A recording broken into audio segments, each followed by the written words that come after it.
कडी वापरायची का त्यांना? कडी वापरायची का? आणि मी काढ ना शरद तू पण. मित्रांनो जय हिंद. मी प्रकाश पोटे, सामाजिक कार्यकर्ता.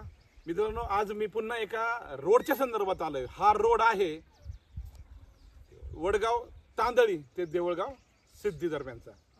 या दरम्यान माझे मित्र या ठिकाणी शहाजी रणसिंग आणि या ठिकाणचे उपसरपंच शरद भाऊ गायकवाड ते अतिशय ठिसूळ स्वरूपाची किंवा मुरमाड स्वरूपाची आहे, जी कमी भावात किंवा आपण म्हणतो ना विहिरीचं खारपाड वगैरे अशा स्वरूपाची या ठिकाणी खडी वापरली होती. त्यानंतर झालं काय की साधारण एक 4-4.5 किलोमीटर हा संपूर्ण रस्ता आहे. तर यांनी ज्या ठिकाणी या दोघांनी त्यांना सुचवलं होतं की रस्त्याची खडी बदला, ती रस्त्याची खडी तिकडून उचलून त्यांनी या समोरच्या भागात आणली. आणि या ठिकाणी आपण पहा सर्व हा रोड दिसतोय. फक्त 1 महिन्यापूर्वी या रोडचं MPM केलेलं आहे. MPM नंतर याला BM कार्पेट आणि मग सिल्कोटची लेअर आहे. परंतु जर MPMच, कारण की हा जुना रोड डांबरी असल्यामुळं जो खराब झाला त्याच्यावरती डायरेक्ट MPM धरलं गेलं. परंतु MPMचा जो टॅग व्हायला पाहिजे, जे कोटिंग व्हायला पाहिजे जुन्या रोडशी, ते व्यवस्थित न झाल्यामुळं असा पूर्ण रोड हा निघालाय.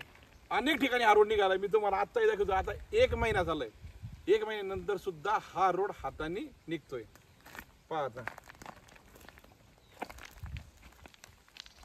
या ठिकाणी हे पूर्ण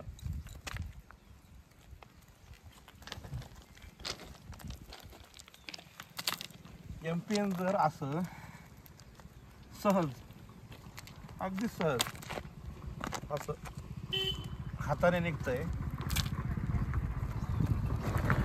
अगदी सहज हाताने निघतंय.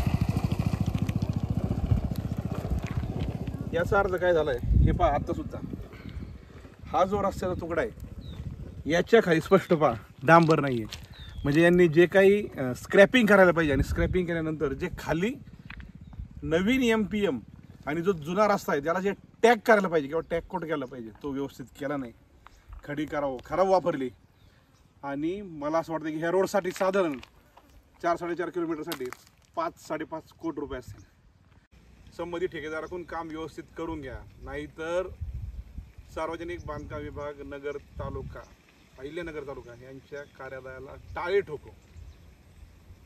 रस्त्याचा नियम आहे की रस्ता सुरू करण्यापूर्वी तो रस्ता कोणाच्या निधीतून आहे, त्या रस्त्याला किती पैसे आहेत, तो किती किलोमीटर आहे आणि रस्त्यावरती काय काय ट्रीटमेंट करणार आहेत. म्हणजे त्या बोर्डवरती लिहायला पाहिजे की या 4.5 किलोमीटर आहे, त्याला पहिल्यांदी MPMची लेअर आहे, त्याच्यावरती BMची लेअर आहे, मग कार्पेटची सिल्कोटची.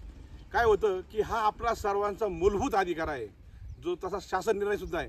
परंतु हे हरामी कॉन्ट्रॅक्टर आणि यांना लागेबंदे असणारे सार्वजनिक बांधकाम विभाग, नगर तालुक्याचे अभियंते, या सर्वांच्या भोंगळ कारभारामुळे आपल्या सर्वसामान्यांचा पैसा मातीत जातोय. आणि आपण जर आता लक्षात नाही दिलं तर हे 5 कोटी सुद्धा येणाऱ्या 3-4 महिन्यात हा रोड पूर्णपणे उखडला जातो.